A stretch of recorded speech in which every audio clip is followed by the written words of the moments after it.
함께 읽은 시편 37편에 있는 이 말씀을 통해서 하나님께서 주시는 은혜를 우리가 함께 나누기를 원합니다. 여러분, 이 37편도 그 시제를 보시면 다윗의 시라고 기록이 되어 있죠. 또 그리고 그 내용을 이렇게 살펴보시면 지난주에도 제가 말씀을 드렸죠. 36편과 37편은 악인에 대한 시입니다. 그래서 이 특별히 37편은 이 악한 자들과 불의를 행하는 자들의 이 형통함을 볼 때 불평하지 말아야 할 것을 시로 기록을 하게 됩니다. 여러분, 다윗은 시골 동네의 목동으로 시작을 해서 한 나라의 왕이 되면서 그 시대의 중심에 있었던 사람이었습니다.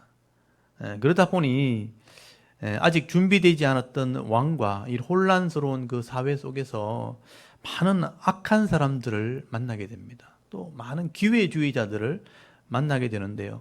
여러분, 이런 악한 사람들, 기회주의에 따라서 악으로 치우치는 이런 사람들이 결국은 형통하지 못한 것을 보게 됩니다.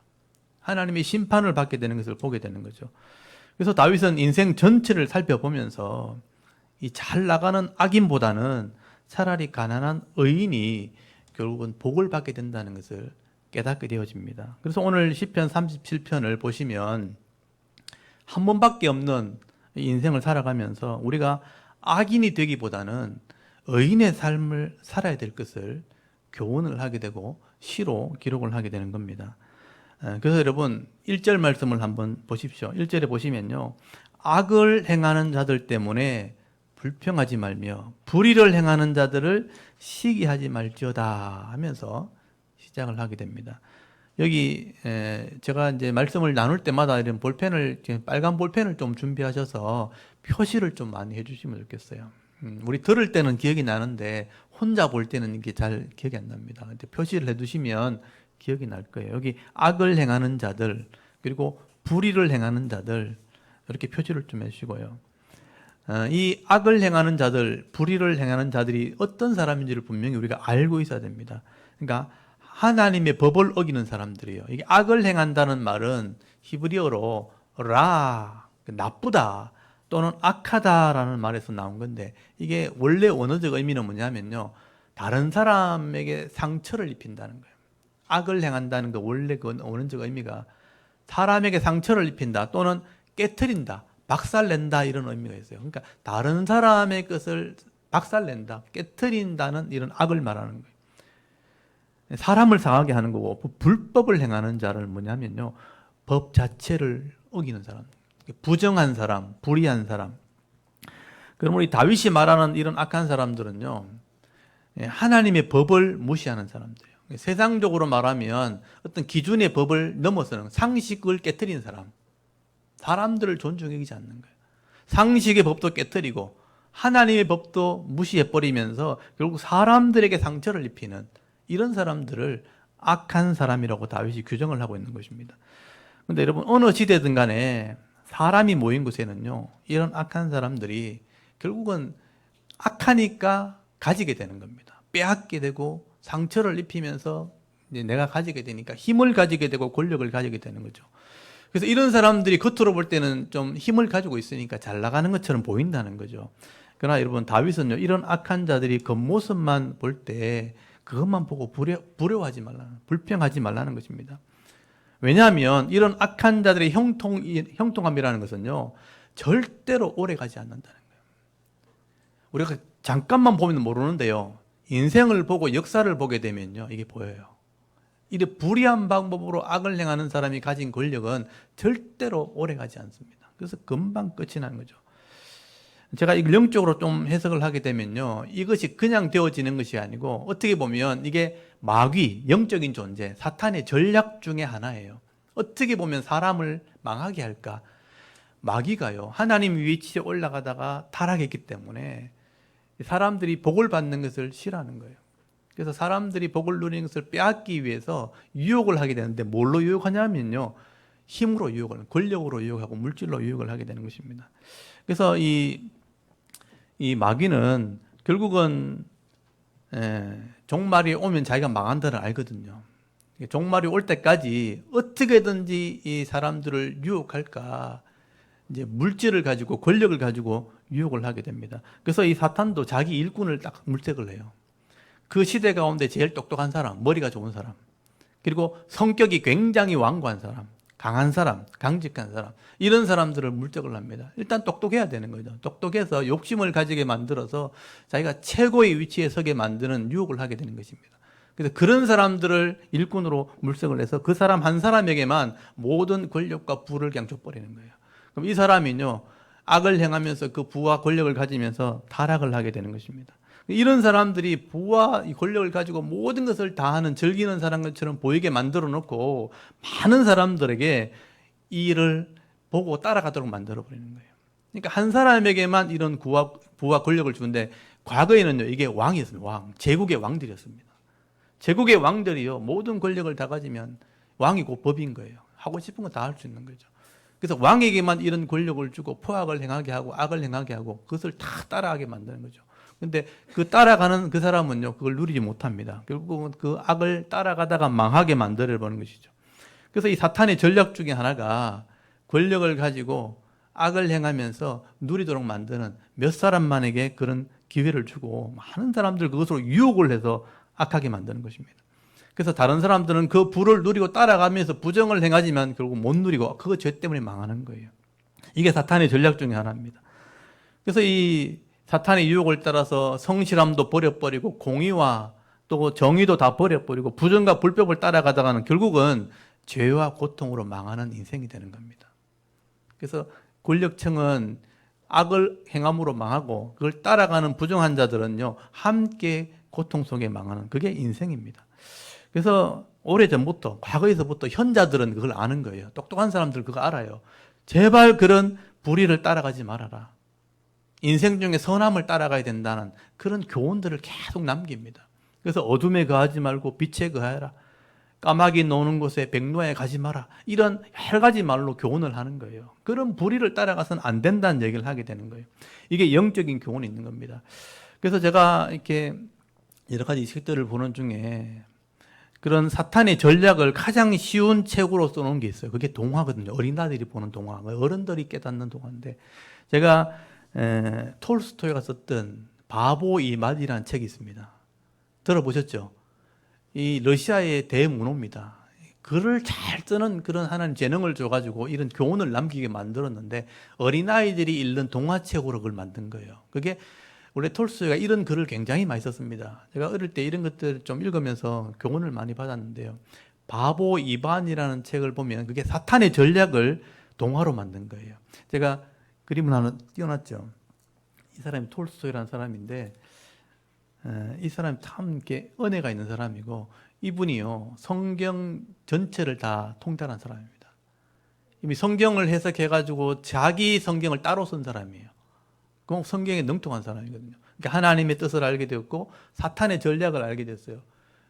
그래서 바보 이반이라는 게 우리나라 말로 이제 번역된 거죠. 한 번 더 이게 클릭해 주시면 이 다양한 버전이 나옵니다. 나중에 인터넷 검색하시면요, 이 바보 이반인 책이 다양한 책으로 번역이 되어서 나와 있는데요. 이 내용을 읽어보면 이 대왕 마귀가 한 이 가정의 집에 행복함을 빼앗기 위해서 전략을 세우는 그런 내용이 나옵니다. 바보 이반이라는 집에 사명제와 한 자매, 이렇게 사남매가 있었는데, 이 너무 행복하게 사니까 바보 이반이 이 집을, 그 행복을 빼앗으려고 대왕 마귀가 자기 쫄따구 마귀를 보냅니다. 근데 이 바보 이반이요, 이런 이제 말 그대로 바보인 거죠, 바보. 이렇게 유혹을 해도 넘어가지가 않는 거예요. 그러니까 여러 가지 유혹을 하면요, 그냥 성실하게 일만 한 거죠. 고통을 주거나 아프게 해도요, 성실함을 버리지 않는 거예요. 이 바보 이반이 자기 일을 계속 하는 거예요. 그래서 이 작은 마귀들이 가서 이제 도리어 당하고 돌아옵니다. 그래서 대왕 마귀가 가가지고 이 형제들을 유혹하기 시작합니다. 처음에 군인으로 이렇게 변장을 해가지고 첫째 아들을 유혹합니다. 군인을 만들어가지고 전쟁에 승리하도록 유혹을 합니다. 그래서 이 형이 큰 맏아들이 이 마귀의 유혹을 따라서 전쟁에 승리하니까 가서 전쟁을 해서 세계 정복을 하게 되죠. 그러다가 대패해가지고 결국은 나중에 감옥에 들어가게 됩니다. 그래서 첫째 아들 그렇게 타락시켜 버리고요.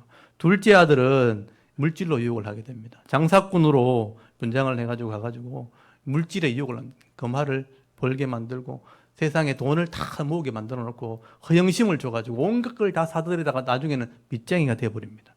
결국 둘째 아들 그렇게 타락해 버리고요. 이게 셋째 아들 이 이반을 이제 대왕 마귀가 유혹을 하는데 돈으로도 명예로도 유혹해도 넘어가지 않는 거예요. 성실함을 버리지 않는 거예요. 진짜 바본 거예요.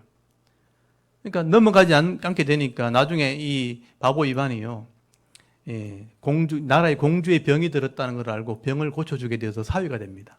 나중에 이제 그 나라 왕이 되고 나라를 다스리게 되어지는데 이 바보 이반이 왕이 돼도 농복옷을 입고 농사를 짓고 성실하게 일하는 거예요. 그 나라는 평안한 나라가 된 거죠. 대왕 마귀가 형들을 유혹했던 것처럼 군대를 만들자고 바보 이반을 이제 유혹하는데 이 바보 이반의 백성들은 다 순박하고 욕심이 없는 거예요. 싸울 일이 없다는 거예요. 싸울 일이 없는데 무슨 군대를 만드냐고 실패합니다. 나중에 이제 장사꾼으로 분장을 해가지고 금화를 막 뿌리면서 돈을 가지라고. 근데 먹을 게 충분한데 농사를 지어서 먹을 게 있는데 무슨 돈이 필요하냐고 욕심을 내지 않는 거예요. 또 타락하지가 않는 거죠. 그래서 돈으로 유혹해도 안 되고 명예로 권력으로 유혹해도 안 되니까 결국 대왕 마귀가 결국 이 이반을 이기지 못하게 되는 그런 내용들로 이 동화를 만들게 되는 거예요. 이 바보 이반은요, 다 잃어버리고 다 나눠주고 다 손해보는 인생을 살아서 바보라고 말을 들었는데 알고 보니 그게 바보 아니고 그게 지혜자였다는 거예요. 이게 교훈이 그런 내용입니다. 사탄의 전략은 그거예요. 부와 권력을 주어서 누리게 만들어서 부정하게 만들어 타락하게 하는 게 전략이라는 것입니다. 이 톨스토이가 성경을 읽으면서요, 이런 하나님의 뜻을 깨닫고 또 이 사탄의 전략을 깨닫고 이 책을 쓰게 된 게 바로 이런 내용들인 거죠. 저도 어릴 때 이 톨스토이 글을 읽으면서 많은 인생에 대한 것을 어릴 때부터 생각을 한 거예요. 사람이 부와 권력을 따라가다가는 그게 좋은 게 아니구나. 타락하고 망할 수 있겠구나 하는 것을 깨닫게 된 것입니다. 오늘 다윗이요, 이 사탄의 전략을 얘기하는 거죠. 이렇게 부정을 행하고 법을 어기고 사람에게 피해를 입히는 악을 행하다가는 결국은 권력을 가져도 망할 수밖에 없다. 사탄의 전략을 다윗이 깨달은 것입니다. 하나님의 법을 어긴 이 부와 권력은 그래 오래가지 않는다. 잠깐이라는 거죠. 우리 시각으로 볼 때는 악을 행하고 불법을 행하는 자들이요, 부정한 방법으로 돈과 권력을 가질 때 평생 그냥 잘 먹고 잘 사는 것처럼 보이죠. 우리 시각에 그런 거예요. 근데 하나님 보실 때는 그게 잠깐인 것입니다. 그래서 여러분 오늘 거기 3절, 한번 2절부터 한번 보실까요? 2절 한번 보십시오. 2절에 보시면 악을 행하는 자를 불평하지 말라, 시기하지 말라 그랬죠. 왜냐? 그들은 풀과 같이 속히 배임을 당할 것이며 푸른 채소같이 쇠자날 것이므로다. 굉장히 중요한 말입니다. 풀과 같이 잘려버린다. 배임을 당하는 것은요, 잘린다는 거예요. 그리고 푸른 채소같이 물이 없으면 시들어버리는 것이 이 악인들의 부라는 것입니다.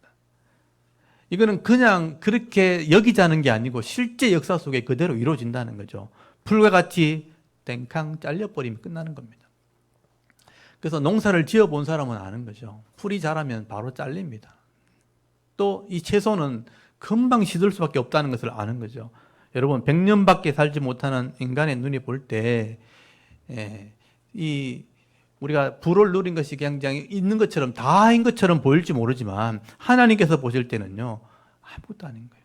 하나님의 시간에 볼 때는 아침 안개와 같이 잠깐밖에 되지 않는다. 그렇게 말씀을 하게 되는 겁니다. 그리고 여러분 거기 3절부터 8절까지 보시면요, 이런 진리를 깨달은 의인들은 그럼 어떻게 살아야 되는가, 삶에 대한 이야기를 하게 됩니다. 이 부분은 이제 중요한 부분이기 때문에 여러분 3절부터 나오는 말씀들은 잘 표시를 해 주십시오. 3절에 보니까 여호와를 의뢰 하고 선을 행하라. 이 선이란 말에 좀 동그라미를 주시고요. 땅에 머무는 동안 그의 성실을 먹을 거리로 삼을지어다. 이 성실이란 말에 동그라미를 주시기 바랍니다. 여러분 이 3절 말씀은 우리 성도들에게 하시는 말이죠. 선을 행하는 능력이 사람에게 없죠. 그래서 하나님을 의지함으로 선을 행하는 삶을 살아라. 여기 선이라는 게 제가 여러 번 말씀드려 토부라는 말 알죠? 좋았다, 좋다 이 말이죠. 토부. 이 선이라는 말은 토부라는 말입니다. 그리고 땅에 있는 동안 성실함을 먹을거리로 삼으라. 이 성실함이라는 게 굉장히 중요한 단어죠. 이것도 제가 여러 번 말씀드렸죠. 제가 원어를 또 보여드릴게요. 여기 보시면 토부라는 것은 선하다, 좋다. 선을 할 때 하나님 보시기에 좋은 것을 말하는 거예요. 그리고 에무나 많이 들어보셨죠? 에무나가 아멘이란 말이에요. 아멘. 그래서 제가 이걸 계속 반복할 겁니다. 이 다윗의 시편에는요, 이것을 일부러 계속 반복을 해놨어요. 에무나, 변하지 않는 것. 그래서 진리란 말로 쓰이기도 하고요. 이걸 이 에무나란 말이 성경에 번역될 때 믿음이란 말로 번역이 된 거예요. 사실은 믿음이란 말이 변하지 않는다는 뜻이에요. 변하지 않으니까 그대로 이루어진다는 거죠. 그래서 이걸 신실함 또는 충성, 성실함이란 말로 번역을 한 거예요. 여기는 성실로 번역했죠. 에무나가 변하지 않으니까 성실함이라고 하는 거죠. 이 성실함을 우리는 어떻게 받아들이냐면 믿음이라고 받아들이면 되죠. 선은 하나님 말씀이라고 본다면 선을 행함으로 변하지 않는 것, 이게 성실함이에요. 성도는 이런 삶을 살아야 된다. 이렇게 살 때 하나님이 주시는 은혜가 있다. 여러분, 여기 성실을 먹을거리로 삼으라는 얘기 뭐냐면요, 사람이 살려면 반드시 뭘 먹어야 되는 거예요. 하루에 3끼는 먹어야 되는 거예요. 아니면 2끼라도 먹어야 되는 거죠. 먹어야 살 수 있는 것처럼 성도는 성실함이 있어야 복을 받게 되는 거예요. 그 성실함은 절대로 잃어버리면 안 된다는 거죠. 여러분, 안 먹으면 어떻게 됩니까? 사람이 죽지요. 성실함이 없으면 성도는 믿음이 없는 겁니다. 그래서 성실함은 잃어버리면 안 된다. 그래서 여러분, 공부를 할 때도 성실함이 있어야 되는 거예요. 꾸준함이 있어야 돼요. 여러분, 직장을 다닐 때도 성실함이 있어야 인정받습니다. 사업을 할 때도요, 성실함이 있어야 성공하게 되어 있는 거예요. 여러분, 성공한 기업가들 다 물어보십시오. 성실함이 성실함. 그게 믿음이라는 거예요. 성도는 성실함을 잃어버리면 안 된다. 지금 우리 아시안 게임을 지금 하고 있는데요. 아시안 게임 할 때 승리해가지고 제일 위에 금메달 따는 사람 있잖아요. 성실하지 않으면 절대로 그 자리에 못 섭니다. 그 사람이 한번 경기하는 거 보면 아무것도 아닌 것 같죠. 근데 그 경기 한번, 몇 분 동안 경기하려고요, 수많은 시간 동안 성실하게 일하는 거예요. 성실하게 훈련하는 거예요. 그 성실함의 결과가 메달로 나타나는 겁니다. 물론 따지 못한 사람도 성실함이 있었겠죠. 그 정도의 차이지만 결국은 성실함이 있을 때 가장 영광을 누리는 자리에 서게 되는 것입니다. 그래서 이 성실함이라는 것은요, 신앙에서는 굉장히 중요한 겁니다. 성실함도 믿음 안에서 잃어버리지 않는 걸 말하는 거죠. 성실함으로 말씀을 행할 때 결국은 그게 인정받게 되어지고 또 복을 받게 되어지고 영원한 하나님 나라 들어간다. 그게 믿음이라는 의미라는 것입니다. 그래서 하나님이 주시는 이 말씀을 믿고 성실하게 선을 행하는 사람, 결국 이 사람이 복을 받게 되는 거예요. 그래서 4절 한번 보십시오. 4절에 보면 여호와를 기뻐하라. 성실의 다른 표현이죠. 여호와를 기뻐하라. 그가 네 마음의 소원, 청원, 요구를 네게 이루어 주시리라. 여러분, 여기 잘 보십시오. 하나님을 가까이 하는 것을 우리가 절고하면서 하나님께서 내게 주신 말씀을 따라 행할 때 내 청원도 이루어지는 겁니다. 하나님 말씀이 행함이 있을 때 그 행함을 통해서 기도되어질 때 그것이 이루어지는 것이지, 그냥 내가 소원해서 간절히 구한다고 이루어지는 게 아니라는 뜻이에요. 성실함으로 사는 사람이 믿음으로 구할 때 그 성실함을 위한 기도가 이루어지는 것입니다. 그게 하나님의 기도의 응답 비밀이죠. 그래서 요한복음 15장 7절에 보면요, 예수님께서 이 원리를 설명한 게 포도나무와 가지예요. 포도나무에 가지가 붙어 있어야 되고 하나님의 그 말씀이 그 속에 있어야지만 이게 이루어진다는 거예요. 여러분, 요한복음 15장 7절에 보면요, 너희가 내 안에 거하고 내 말이 너희 안에 거하면 무엇이든지 원하는 대로 구하라. 그리하면 이루리라. 여러분, 기도가 그냥 응답되어지는 게 아니에요. 복이 그냥 임하는 게 아니라는 거죠. 성실함이 말씀이라고 본다면 말씀이 내 속에 있어야 되는 거예요. 그 말씀대로 살기 때문에 그 말씀의 복이 임하는 거고 말씀의 기도 제목이 이루어지는 거예요. 그냥 이루어지는 게 아니라는 것이죠. 그래서 하나님을 가까이 하는 것이 그 말씀이 내 속에 있는 겁니다. 그 성실함이 있다는 뜻이에요. 그래서 그 삶이 복을 받게 되는 것이고 그것을 위해서 기도할 때 하나님 들어줄 수밖에 없는 거예요. 그래서 기도가 응답되어지는 것이다 라고 말하는 것입니다. 그리고 여러분, 거기 37편 오늘 5절부터 6절까지 보시면요, 성도들이 해야 될 삶에 대해서 얘기하고 있죠. 네 길을 여호와께 맡기라. 이 길이라는 것은 인생이라고 보시면 돼요. 네 인생을 여호와께 맡기라. 그를 의지하면 그가 이루시고 네 의를 빛과 같이 나타내시면 네 공의를 정오의 빛같이 하시리로다. 여기 네 길, 네 인생을 하나님께 맡기고 하나님을 의뢰하게 되면 그게 이루어지고 책임져 준다는 뜻인데 왜 이렇게 되는가? 그 내 의와 내 공의 때문이에요. 여기 내 의와 내 공의, 이것도 제가 여러 번 말씀드렸죠. ጼ데크, 미시파트, 하나님의 율법을 말하는 겁니다. 이것도 제가 오늘을 좀 보여드릴게요. 이거는 여러분 꼭 기억하셔야 돼요. 이건 하나님의 법을 뒤에 나오는 단어고요. ጼ데크, 미시파트. 이게 성경에서 계속 반복해서 나오는 거예요. 여기 보면 네 의가 빛같이, 네 공의가 정의의 빛같이 나타나게 한다는 게 뭐냐 하면요, 이게 네 속에 있을 때 이걸 하나님 드러내신다는 거예요. 그게 하나님께 인생을 맡기는 거예요. 그러면 하나님이 책임져 줄 수밖에 없는 거예요. 그걸 이루어지게 하시는 것이죠. 그래서 이 미시파트라는 것이 하나님의 법, 율법을 말해요. 하나님 말씀이에요. 미시파트가 ጼ데크, 실행되어지는 것을 의라고 말하는 거예요. 공의라고 말해요. 정의, 미시파트를 공의라 그러고 실행되는 것을 정의라 그래요. 그래서 하나님의 법이 내 속에 들어와서 나를 지배하고 이것이 실행되어지면 그것이 정의가 되는 거죠. 의가 되는 거예요. 그래서 하나님이 이것을 내가 드러내겠다, 빛같이 드러나게 하겠다는 것, 인정하겠다는 것을 의미하는 것이죠. 그래서 성도는 이런 하나님의 율법과 하나님 말씀을 그대로 성실하고 행하는 것, 이게 의로 드러나거든요. 이렇게 할 때 하나님이 책임져 주시는 은혜가 있다, 그렇게 말씀을 하고 있는 겁니다. 이 굉장히 중요한 논리죠. 그래서 말씀을 배워야 되는 거예요. 제가 진짜 깨달은 게 이겁니다. 하나님 말씀을 배워야 된다. 이걸 배워서 이해시켜서 내 속에 거하게 되면요, 기도가 응답되어지고 삶의 복이 임하게 되고 내 기업을 잃어버리지 않게 되는 거예요. 이걸 몰라가지고 여러분 혼자 고생하는 겁니다. 신앙생활 해도 마찬가지인 거예요. 내 열심밖에 되지 않는 거예요. 그리고 또 중요한 건, 성도들의 중요한 게 하나 있어요. 악인들이 악을 행함으로 빨리 성공하는 것처럼 보여요. 그거 불평하면 안 돼요. 그거 분내거나 화를 내면 안 되는 거예요. 여러분 7절 한번 보십시오. 거기 7절 보시면요, 조급함과 분노에 대해서 얘기합니다. 7절에 여호와 앞에 잠잠하고 참고 기다리라, 여기 좀 표시해 주십시오. 참고 기다리라. 자기 길이 형통하며 악한 꾀를 이루는 자, 악인이죠. 악한 꾀를 이루는 자 때문에 불평하지 말지어다. 여기 분 표시하시고 분을 거치고 노를 표시하고 노를 버리며 불평 표시하고 불평하지 말라. 오히려 악을 만들 뿐이라. 여러분 세상에는요, 악한 자들이 더 형통합니다. 사실은요, 그게 더 빨라 보여요. 힘을 가지고 하기 때문에 그렇습니다. 여러분 그런 사람들이 자기가 악하다고 생각하진 않아요. 다 그렇게 사니까. 세상 사람들은 다 그렇게 사니까. 그래서 그것 때문에 힘 가지고 권력 가지고 막 이렇게 자랑하는 겁니다.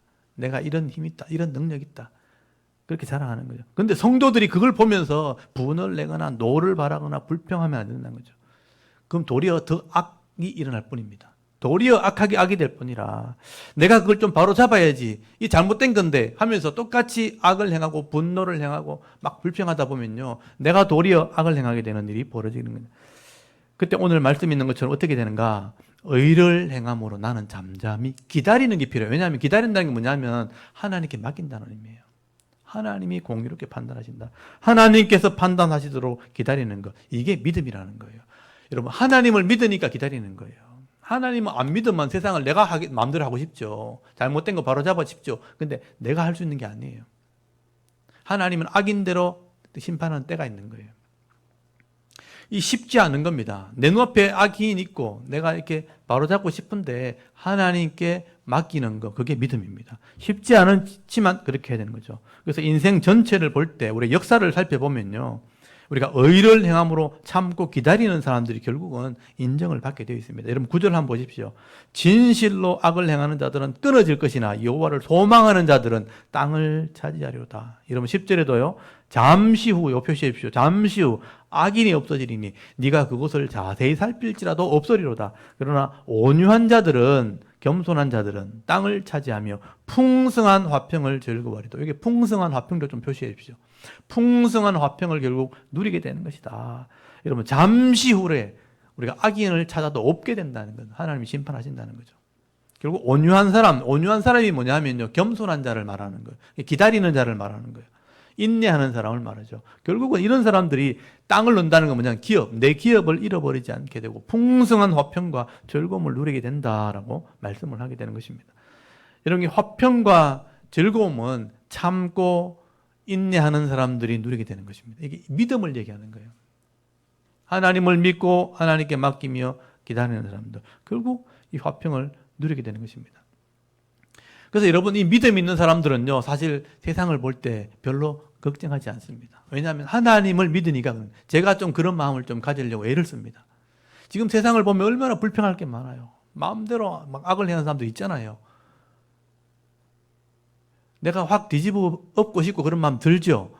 근데 그게 하나님 계획 가운데 다 흘러가는 거예요. 그래서 그런 걸 볼 때 여전히 내 앞에 악함이 있고 그런 악한 그런 사람들이 삶을 살아가는 게 보이지만 하나님께 맡기는 거예요. 이게 얼마 가지 않는 걸 알기 때문에 불평하지 않는 겁니다. 내가 억울한 일을 당해도요, 불평하지 않습니다. 왜냐하면 분명히 밝혀질 그날이 분명히 오기 때문에. 그래서 내가 평안한 겁니다. 어찌 보면 세상 사람들을 볼 때 어떤 성도들은요, 좀 바보처럼 보일 수 있어요. 바보 이반처럼. 그치만 그게 바보가 아니고 그게 믿음 있는 사람이고 지혜로운 사람입니다. 그래서 잠언서 22장 4절에 보면요, 겸손한 사람, 온유한 사람, 인내하는 사람이 또 여호와를 보응하는, 여호와를 경외하는 사람들의 보응은 재물과 영광과 생명이라. 온유한 사람이 재물을 결국 얻게 되고요, 영광을 누리게 되고 결국은 생명을 얻게 된다고 말씀을 하게 되는 겁니다. 여러분, 걱정하고 염려한다고 인생의 문제가 해결되는 게 아닙니다. 여러분은 내 생각 속에 갇혀가지고 평생 괴로워하는 것보다는 하나님께 맡기시고 평안을 누리는 것이 훨씬 더 지혜로운 것입니다. 이게 쉽지 않아요. 믿음이 필요하기 때문에.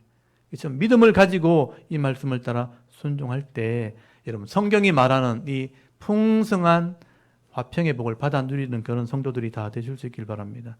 여러분, 거기 12절 한번 보십시오. 12절에 보시면요, 하나님 그럼 악인은 어떻게 대우하시는가? 이걸 잘 보셔야 됩니다. 악인은 하나님 어떻게 대우하시는가? 12절 한번 보십시오. 악인은 여호와를 치려고 꾀를 내고 일을 간다고 돼 있죠. 근데 13절 잘 보시면요, 하나님께서 이 악인들의 꾀를 보시고 하나님께서 비웃으신다고 돼 있어요.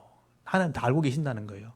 악인들이 꾀를 하나님 다 보고 계시면서 비웃으십니다. 왜냐하면 그 날, 그 심판날이 곧 오기 때문에. 하나님 그걸 다 계획하고 계시기 때문에. 14절 한번 보십시오. 악인들은 욕심 때문에 칼을 빼고 활을 당겨 가난한 자를 넘어뜨리고 정직한 자를 죽인다고 말하지만 15절에 보시면 여호와께서는 그들의 칼이요, 그들의 양심을 찌르게 한다는 거예요. 이 양심을 찌르게 한다는 게 뭐냐면 마음을 더 괴롭힌다는 뜻이에요. 하나님이 자기 칼로 자기 양심을 찌르게 해서 더 괴롭혀서 그 활을 꺾어버리신다라고 말하죠. 여러분, 악인들이 칼을 가지고 우리를 막 찌르고 승리하는 것처럼 보이죠. 근데 그 마음에 더 큰 고통이 따라와요. 자기가 그 칼로 자기 양심을 찌르는 거예요. 더 큰 고통을 당하기 때문에 엄청난 스트레스를 받게 되고요, 그것 때문에 병이 들게 되는 겁니다. 그럼 16절에 보시면요, 의인의 적은 소유가 악인의 풍부함보다 낫다. 짤박한 말이지만 굉장히 중요한 말입니다. 의인의 적은 소유가 악인의 풍부함보다 낫다. 쉽게 받아들이지 않는 말씀이죠. 근데 인생을 살면 이게 보입니다. 17절에 보십시오. 악인의 팔은 부러지고 의인은 여호와께서 붙으신다고 말씀하죠. 20절 보십시오. 악인은 멸망하고 여호와의 손은 기름이 타듯이 그냥 다 없어질 것이다. 기름 태우면 연기로 사라지죠. 악인이 그렇게 사라진다는 거예요. 19절 한번 보십시오. 19절에 보면 악인은 꾸고 갚지 않으나 의인은 은혜를 베풀고 나눈다고 되어 있습니다. 21절입니다. 죄송합니다. 악인은 꾸고 갚지 아니하나 의인은 은혜를 베풀고 나누어 준다라고 말씀하죠. 그래서 여러분, 이 악인들은요, 하나님 보실 때는 그래 길지 않는 거죠. 끊어지게 될 것이고 의인들은 결국 하나님이 붙들어 주신다. 이 다윗은 실제로 이것을 경험하게 됩니다. 실제로 인생 가운데 이것을 경험하게 되었고 실제로 체험하게 되는 거죠. 다윗이 볼 때 시간이 좀 걸려서 그렇지 악인들은 반드시 망한다는 거예요.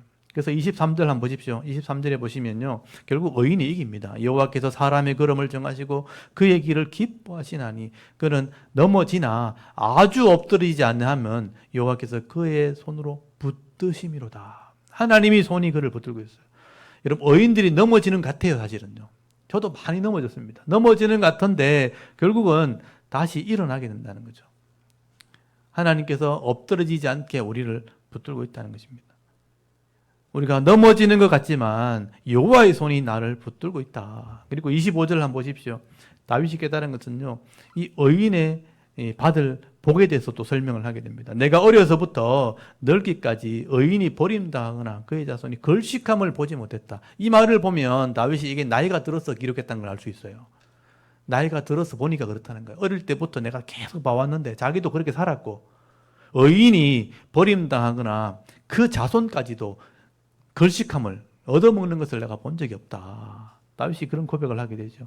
그래서 여러분 26절에 보면요, 종일토록 은혜를 베풀고 꾸어주니 그의 자손이 복을 받게 된다는 거예요. 결국 의인의 자손들은요, 그걸 보고 배우는 거예요. 반드시 복을 받게 됐습니다.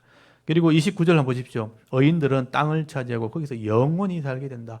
이 영원히 살게 된다는 건 뭐냐면 빼앗기지 않는다는 뜻이에요. 하나님 내게 주신 복이 있다는 거예요. 분복을 빼앗기지 않는 것입니다. 그래서 영원히 산다는 말 속에는 이 땅에서의 복도 있고 천국의 복, 영원한 복도 있다는 것을 의미하는 거예요. 그리고 30절에 보면 의인의 입은 지혜롭고요. 그 혀에는 정의, 하나님 말씀이죠. 미시파트. 말씀을 계속 얘기한다는 거예요. 여러분, 이 지혜와 정의가 어디서 나오는가? 여러분 31절은 줄을 꼭 쳐놓으시고요. 31절에 그의 마음에는 하나님의 법이 있다는 거예요. 하나님의 법이 있으니 그의 걸음은 실족함이 없으리로다. 그 위에 제가 아까 보여드렸던 하나님의 법이라는 건 뭐냐면요,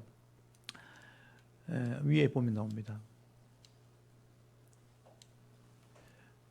이게 토라, 엘로힘. 토라라는 말이 율법이란 말이에요. 그러니까 모세오경을 말할 때 토라라고 그래요. 그러니까 하나님의 말씀, 하나님의 법을 얘기할 때 토라라고 그래요. 토라. 그리고 엘로힘이란 말은 신이란 뜻, 신. 하나님, 신이란 뜻이죠. 그래서 하나님의 법, 이렇게 해석한 거예요. 그러니까 하나님의 법이, 그래서 이게 하나님의 이 모세오경 율법 변하지 않는 말씀을 의미하는 것입니다. 그래서 의인의 마음에는요, 하나님의 법이 딱 있는 거예요.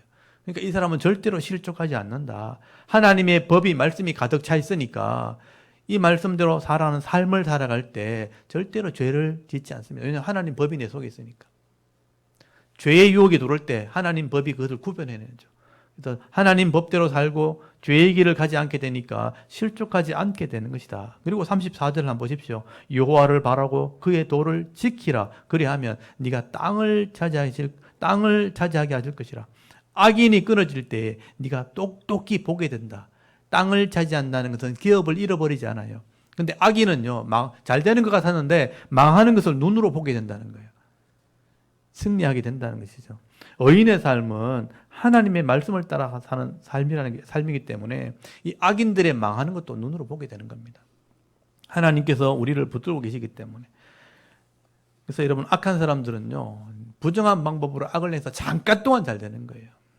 그렇게 보일 뿐입니다. 근데 반드시 망하고 사라지게 됩니다. 여러분 35절 다시 한번 보십시오.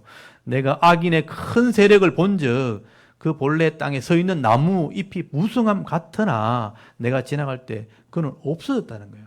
얼마 지나니까 그냥 없어진 거죠. 내가 찾아도 발견하지 못하여도다.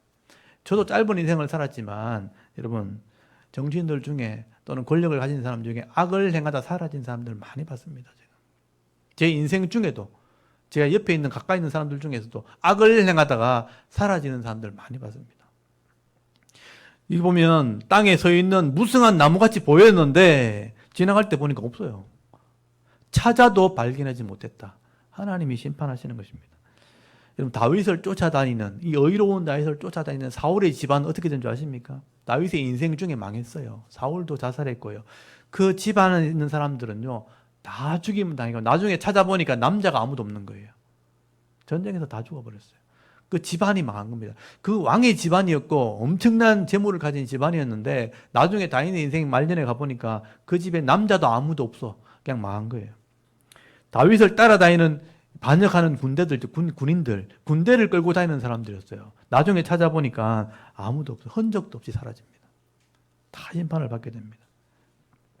그래서 결국 다윗은요, 우리 인생은 짧은 시간이라는 거죠. 그 짧은 인생을 살면서 고통하면서 근심하면서 불안해하면서 악을 행하는 것보다는 하나님 마음을 깨달아서 그 말씀대로 순종할 때 하나님이 주시는 은혜를 족한 줄 알고 평강의 복을 받아 누리는, 그게 성도해야 된다. 그런 삶을 살아라고 지금 교훈을 하고 있는 겁니다. 그래서 여러분 37절 한번 보십시오. 37절에 보면 온전한 사람을 살피고 정직한 자를 좀 보라는 거예요. 온전한 사람을 살피고 정직한 자를 볼지어다. 모든 화평한 자의 미래는 뭐라고 되어 있습니까? 평안이 평안. 이 샬롬이 이게 샬롬입니다. 예, 제가 마지막 단어 제가 보여드리면 샬롬 많이 들어보셨죠? 이게 평안, 평화, 안전 다 포함되는 거예요. 이 샬롬의 복을 위해서 기도해야 되는 거예요. 여러분 주기도문의 핵심이 뭔지 아세요? 그게 샬롬이에요. 샬롬.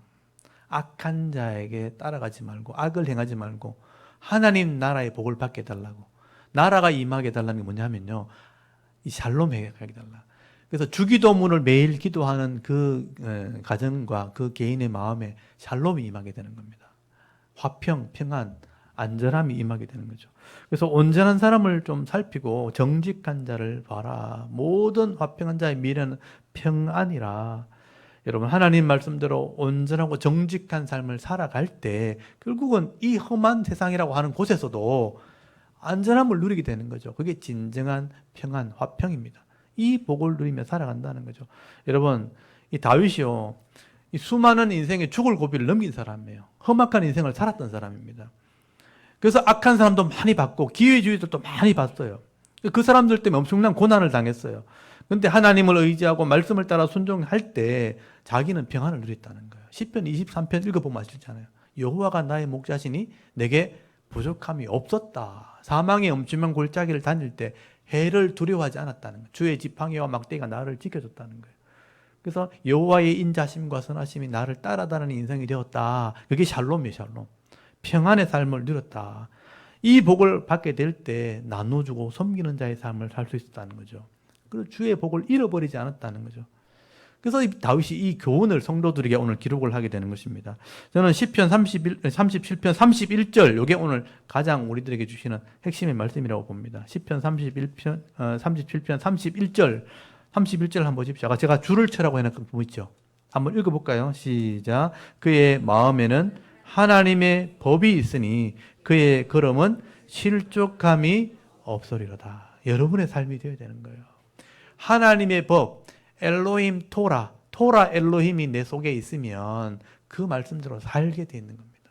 그러면 실족할 수가 없어요. 왜냐하면 하나님이 나를 붙들고 있으니까. 넘어져도 일어서게 되는 거예요. 그게 성도의 복이라고 말하는 겁니다. 여러분 오늘 이 시편의 말씀 깊이 묵상할 수 있길 바랍니다. 다윗의 경험들을 다 기록한 것입니다. 이 말씀을 마음에 묵상하면서 그 말씀을 깨달아 순종할 때 의인의 삶을 사시고 형통한 삶을 살아가게 될 때 이 정말 죄악이 가능하고 험악한 이런 세상 속에서도 풍성한 이 평안의 복을 받아 누리면서 살아갈 수 있는 저와 여러분의 이런 영적인 삶의 모습이 되실 수 있기를 주의 이름으로 축원합니다. 아멘. 우리 잠깐 기도 드리겠습니다. 하나님 은혜를 참 감사합니다. 부족한 저희들을 하나님 사랑해 주시고